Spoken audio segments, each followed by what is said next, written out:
जब मैं 17 साल का था तब मैंने एक बुक में पढ़ा था कि यदि आप हर रोज ऐसे जिए जैसे कि यह आपके जिंदगी का आखिरी दिन है तो आप किसी ना किसी दिन सही साबित हो जाओगे।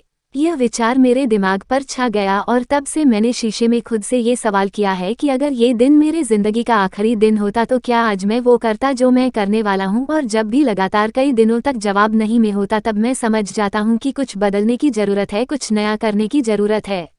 स्टीव जॉब्स की इस स्पीच में बहुत ही गहराई है। अगर आप ये बात ध्यान से समझे तो ये बात आप में एक अलग ही ऊर्जा भर देगा और इससे भी ज्यादा ऊर्जावान उनके जीवन की कहानी है। यह एक ऐसी शख्सियत थी जिन्हें न अपने पैसे से प्यार था और न ही पैसा उनका पहचान था, बल्कि लीक से हटकर सोचना तथा टेक्निक को नए रूप में परिभाषित करना उनके प्रबल व्यक्तित्व की विशेषताएं थी। लेकिन स्वयं स्टीव जॉब्स के लिए उनकी जिंदगी कभी आसान नहीं रही।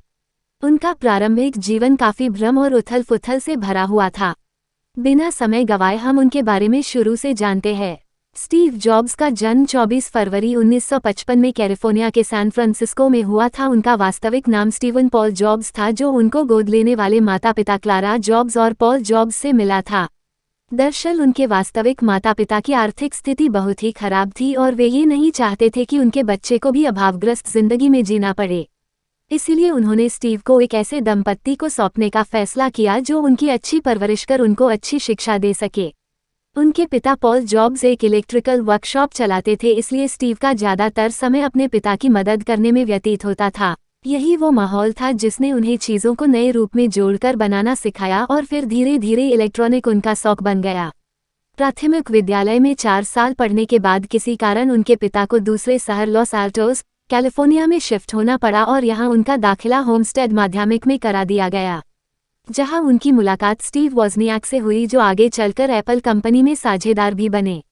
वॉज़नियाक का भी दिमाग काफी तेज था और उन्हें भी इलेक्ट्रॉनिक से बहुत प्यार था, शायद इसलिए दोनों में ही जल्दी दोस्ती हो गई।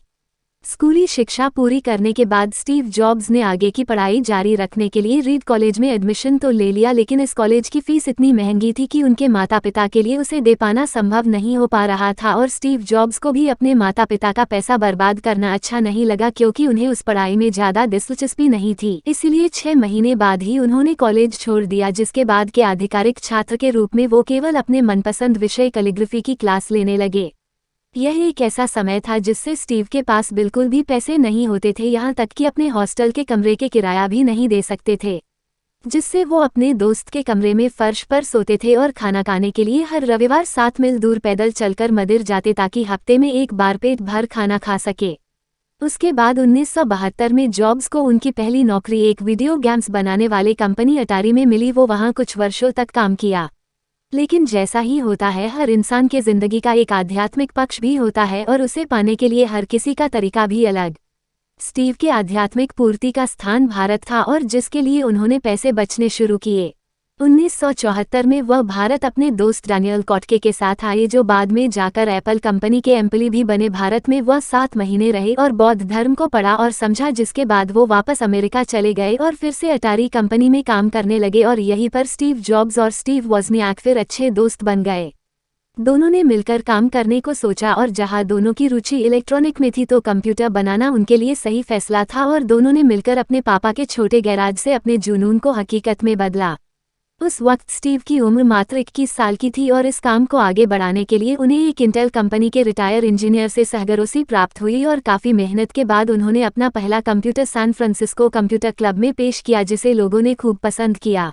जिसके बाद 12 दिसंबर 1980 को पहली बार कंपनी का आईपीओ बाजार में उतारा गया, जिससे एप्पल एक सार्वजनिक कंपनी बन गई और एप्पल के इस आईपीओ ने विश्व के किसी भी कंपनी से ज़्यादा लगभग 300 व्यक्तियों को रातों ही रात करोड़पति बना दिया। उसके बाद जब एप्पल थर्डली से डेस्कटॉप बाजार में लॉन्च हुआ तो लोगों ने उन्हें ज़्यादा पसंद नहीं किया और कंपनी घाटे में चली गई और दुर्भाग्य से इसका जिम्मेदार स्टीव को ठहराया गया। और 17 सितंबर 1985 में कंपनी के बोर्ड ऑफ डायरेक्टर ने स्टीव को कंपनी से निकाल दिया, जिसके बाद वो टूट चुके थे।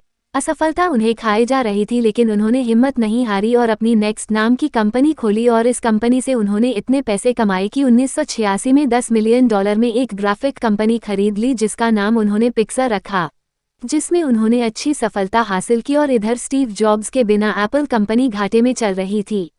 तब एप्पल ने $477 बिलियन ने नेक्स्ट कंपनी को खरीद लिया और स्टीव जॉब्स बन गए एप्पल के सीईओ, जिसके बाद उन्होंने एप्पल के अनोखे प्रोडक्ट निकाले जैसे आईपॉड, आईट्यून्स और 2007 में एप्पल का पहला मोबाइल फ़ोन निकाला, जिसने मोबाइल फ़ोन के बाजार में क्रांति ला दी थी, जो आज भी लोगों के दिलों में छाया हुआ है।